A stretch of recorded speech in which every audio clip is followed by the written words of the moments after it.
I'm really honored to be here. Um, education changed my life, and um, I think it's very, very important.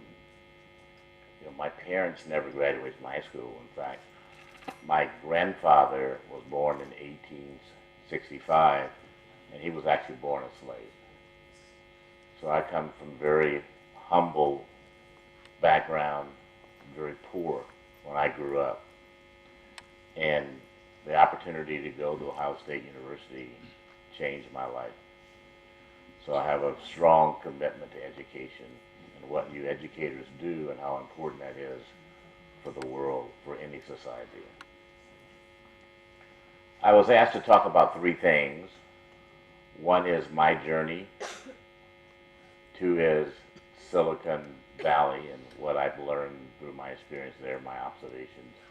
And three is a little bit about Saama and the data analytics world that's quite exciting. So I was born in a small town in southern Illinois called Centralia, Illinois. On the map is 70 miles southeast of St. Louis, Missouri. And I ended up in Silicon Valley. Silicon Valley, often asked what makes it work, what's so special about it, what's the history behind Silicon Valley. Well, Silicon Valley actually roots were founded at a university. And that university is a world great university called Stanford University. When Stanford was created, Leland Stanford, he had a vision to be the Harvard of the West. And he said, but he can't do just what Harvard does. Can we do something different? And his different was to create a great university that had a close collaboration with industry. And that was the founding principle, and Stanford's always had a very close relationship with the industry in Silicon Valley.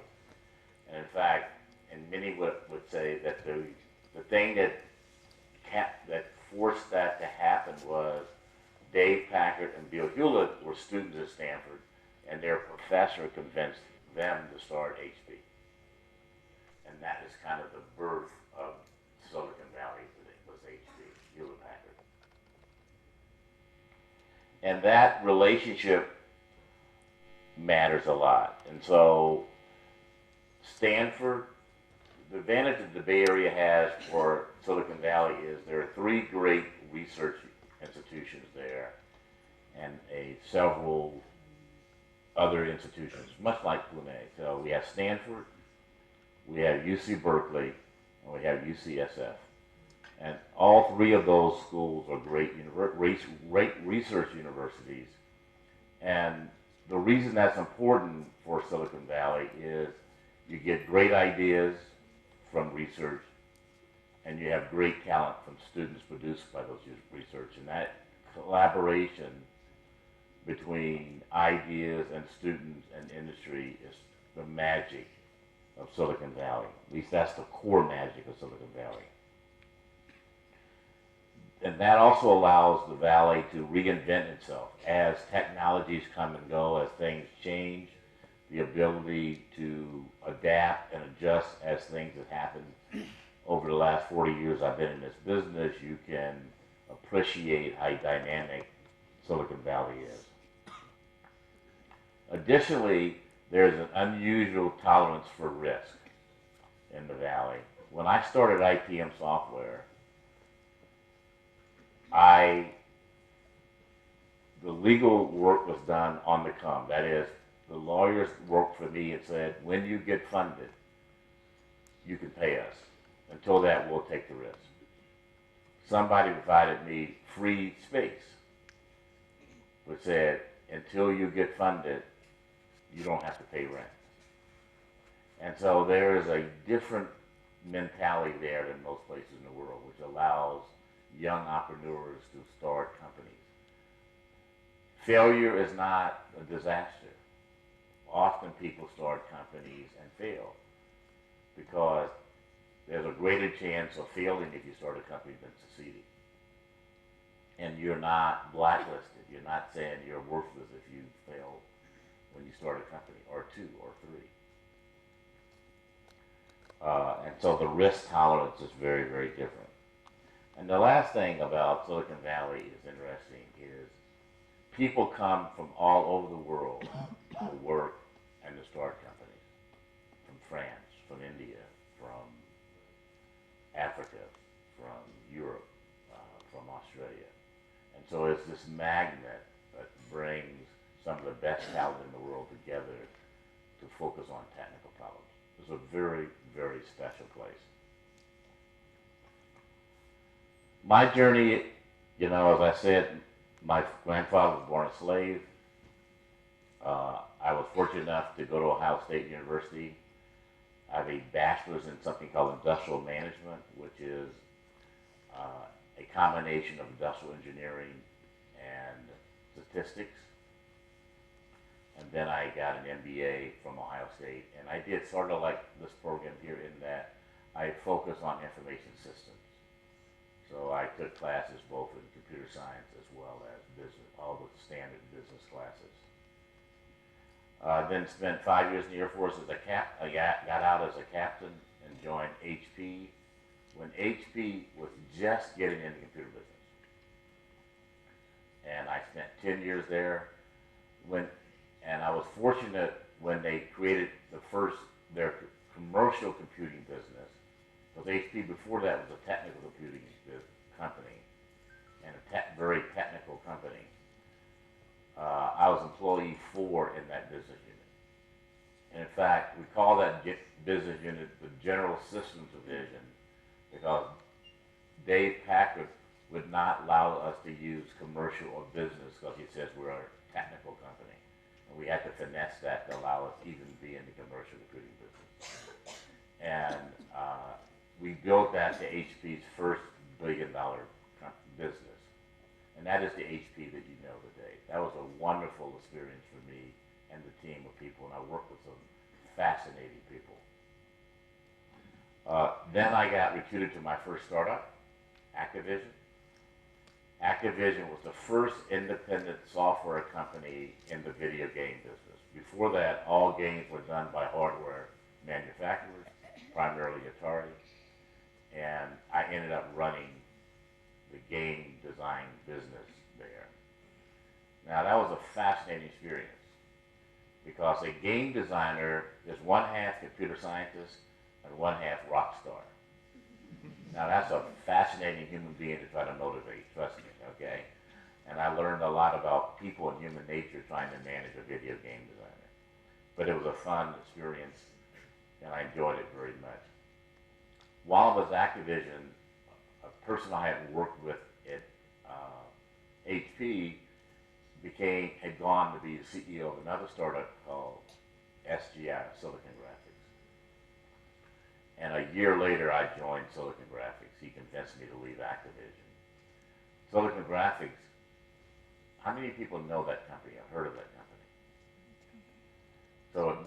So how many people here know about 3D graphics? Okay, that's Silicon Graphics. We created and pioneered 3D graphics. So all the stuff you see in the movies today, all that animation, all that stuff that you take for granted, all the CAD CAM stuff you can take for granted today, we pioneered that work together at SCI. And when I joined, it was a $10 million company, and when I ended up running sales, service, and marketing there, we ended up at $3.5 billion. So it went from 10 million to 3.5 billion in about, it was a heck of a ride, trust me, we love it. And that's where I met Suresh Kata, the founder of Saama. We worked together there. And one of the things that we did that spawned Saama was we figured out that with 3D graphics, you could better display information being created by computer systems. And so, and we said, wow, that's an interesting idea. And we did some very clever internal and external stuff around that. And that's how Suresh got involved in data analytics. After I spent 14 years at SGI, and then I went on, I thought I was going to retire and do nothing. I have a home in Maui, spend time there. And I ended up, like often you do when you spend your career building companies, I said, I have an idea to start a company of my own. And the idea was that the hardest thing I'd ever managed was IT. And I said, well, why was IT so hard to manage? Well, IT really is, for a large, complex company, it's an IT services business. And like many businesses, we didn't have good information about how to manage IT businesses. We had a lot of technical tools, but no business tools. And so I created the whole concept of IT business management. And that's a concept that people will accept today. And that was a wonderful experience when I had 12 slides and went to venture capitalists and somebody loaned me or invested $3 million in 12 slides about a concept that I had. And 5 years later, we sold that company to BMC Software, and that's still part of BMC Software today. And then I said, I'm going to really retire, okay, after I did that. And then I had been an advisor to Saama Technology and then a board member. And then Suresh Kata, the founder, kept pulling me in, and he finally one day says, you got to be chairman of this company. And so I'm here, chairman of Saama. Why did I choose to be chairman of Saama at this point in my life? You know, one thing I've learned about technology in the technology industry, the one thing that you can't control is timing. And in this point in time in history, there's never been a better time to be involved in data analytics. We're in the early stages of something really fundamentally important for companies, for society, and we're in the middle of that. So that made me decide to do that. Now, in addition to being chairman of Saama, I'm involved in a number of things. I'm on the board of 6 other companies. I advise what some people would say is the most interesting, fastest growing, most successful venture capital firm in the country, in the U.S., called Andreessen Horowitz. I advise a small private equity firm. And one of my more interesting projects, I advise a company that some of you may know called Pinterest. How many people have heard of Pinterest? Pinterest? No? Oh, okay. All right. It's a very fast growing internet property. It's a free public company, has $11 billion valuation today, growing very fast with a fascinating CEO and founder. So that's what I'm doing. There are a couple lessons I've learned that I think will be relevant to you, for those of you interested in technology. The most important thing I've learned was things have turned out differently than people thought in this industry. Common wisdom has never been right in a 5 to 7 year period. So whatever you think the world's going to be like 5 years from now, it'll be wrong. Okay? And whatever the experts think will be really wrong. Okay? So don't pay attention to them, including me. What hasn't changed in this business is the importance of talent. This is a people business, a talent business. As I said to our employees yesterday at Saama, our most important asset goes home every night, and we pray that they come back the next day. And it's a people business. It's not the software business or analytical business or the networking business. We're in the people business. So that hasn't changed. That's always been true, and I think it'll always be true. What has changed? Remarkably so, is speed. Things are changing so much faster than when I got in this business. and my projection, I could be wrong, but I don't think so on this one. My projection in your careers, things are going to change even faster. And so you're going to be challenged to deal with the pace of change. You're going to have to be comfortable with uncertainty. You're going to have to recreate yourself often. And I think that you will find it interesting, an incredible ride, but at times I think you will find it to be uncomfortable.